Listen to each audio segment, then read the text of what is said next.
दुनिया इन दिनों artificial intelligence यानी एआई की चर्चा से गूंज रही है। ये केवल तकनीकी प्रगति का एक नया अध्याय नहीं है, बल्कि मानव सभ्यता, बाजार व्यवस्था और निर्णय प्रक्रिया के ढांचे को पुनर्परिभाषित करने वाली ऐतिहासिक घटना है।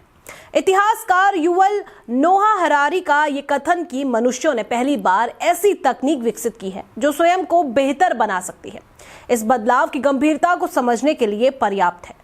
नई दिल्ली में आयोजित हो रहा एआई इंपैक्ट समिट 2026 इसी परिवर्तन का प्रतीक है। पेरिस और सियोल के बाद अब भारत इस वैश्विक विमर्श का केंद्र बन रहा है, जहां एआई के लाभ, जोखिम, नैतिकता और नीतिगत ढांचे पर चर्चा हो रही है। लेकिन इन चर्चाओं के बीच सबसे बड़ा प्रश्न यही है, एआई बाजार और उपभोक्ता के संबंध को किस दिशा में ले जा रहा है। इतिहास हमें बताता है कि औद्योगिक क्रांति ने श्रम की प्रकृति बदल दी थी। मशीनों के आगमन ने उत्पादन की संरचना को नया रूप दिया और समाज खेतों से कारखानों की ओर बढ़ा। इसके बाद डिजिटल क्रांति आई, जिसने सूचना को लोकतांत्रिक बनाया। कंप्यूटर, इंटरनेट और मोबाइल तकनीक ने जानकारी को सीमित स्रोतों से निकालकर वैश्विक पहुंच दे दी। लेकिन एआई इन दोनों से अलग है। ये केवल उत्पादन या सूचना को नहीं, बल्कि निर्णय की प्रक्रिया को प्रभावित कर रहा है।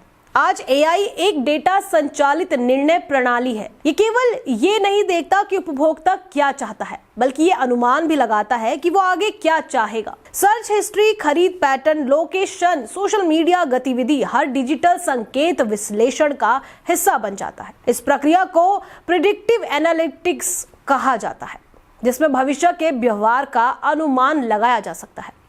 यहाँ व्यवहारिक अर्थशास्त्र का नजिंग सिद्धांत महत्वपूर्ण हो जाता है, जिसे नोबेल पुरस्कार विजेता रिचर्ड थैलर ने स्पष्ट किया था। नजिंग का अर्थ है बिना दबाव डाले विकल्पों की प्रस्तुति बदलकर निर्णय की दिशा को प्रभावित करना। उदाहरण के तौर पर, यदि किसी ऑनलाइन प्लेटफॉर्म पर आपको यह दिखाया जाए कि सिर्फ 2 ही बचे हैं या ऑफर 10 मिनट में समाप्त हो जाएगा, तो आप तेजी से निर्णय लेने लगते हैं। यह दबाव प्रत्यक्ष नहीं, बल्कि मनोवैज्ञानिक है। एआई इसी सिद्धांत को डिजिटल स्तर पर लागू करता है।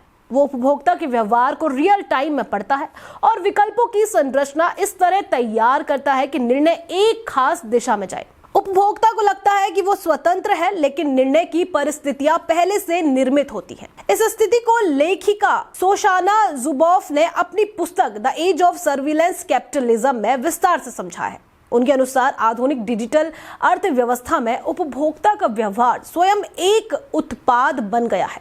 जब आप इंटरनेट पर कुछ खोजते हैं, किसी वीडियो को अधिक समय तक देखते हैं या किसी पोस्ट को लाइक करते हैं, तो आपका यह हर व्यवहार डेटा में बदल जाता है।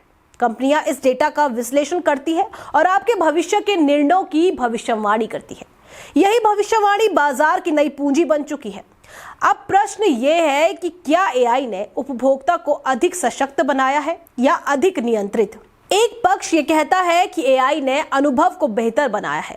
ई-कॉमर्स प्लेटफॉर्म आपकी रुचि के अनुसार उत्पाद समझते हैं। चैटबॉट 24 घंटे सेवा देते हैं और व्यक्तिगत सिफारिशें समय बचाती हैं।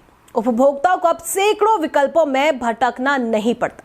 लेकिन दूसरा पक्ष चिंताजनक है। एल्गोरिदमिक आपको फिल्टर बबल में सीमित कर सकता है, जहां केवल वही सामग्री दिखाई जाती है जो आपकी पूर्व पसंद की पुष्टि करे।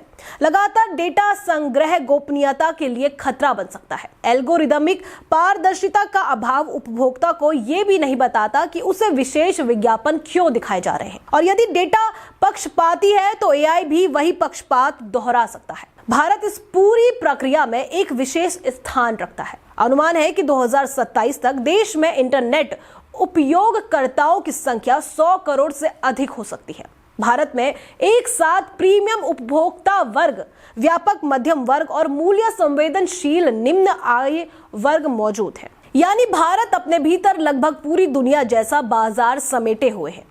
यही कारण है कि वैश्विक एआई कंपनियां भारत को केवल एक बाजार नहीं, बल्कि एक विशाल डेटा आधार के रूप में देख रही है। बहुभाषी, विविध और तेजी से डिजिटाइज हो रहा भारतीय समाज एआई मॉडल को प्रशिक्षित करने के लिए आदर्श वातावरण प्रदान करता है। लेकिन इस अवसर के साथ जिम्मेदारी भी जुड़ी है। डेटा सुरक्षा कानून, उपभोक्ता की सहमति, पारदर्शिता और एल्गोरिदमिक जवाबदेही, ये सभी आवश्यक तत्व है। भारत को नवाचार और अधिकारों के बीच संतुलन स्थापित करना होगा। अंततः एआई ना तो केवल अवसर है और ना केवल खतरा। ये एक ऐसी शक्ति है जो उपभोक्ता को सुविधा और निजी अनुभव देकर सशक्त भी कर सकती है और अदृश्य संरचनाओं के माध्यम से नियंत्रित भी। डिजिटल युग का ये द्वंद ही हमारी सबसे बड़ी चुनौती है। भविष्य का बाजार केवल उत्पाद नहीं बेचेगा, वो निर्णय गढ़ेगा और उस निर्णय में हमारी भूमिका क्या होगी ये तय करना अब हमारे हाथ में है।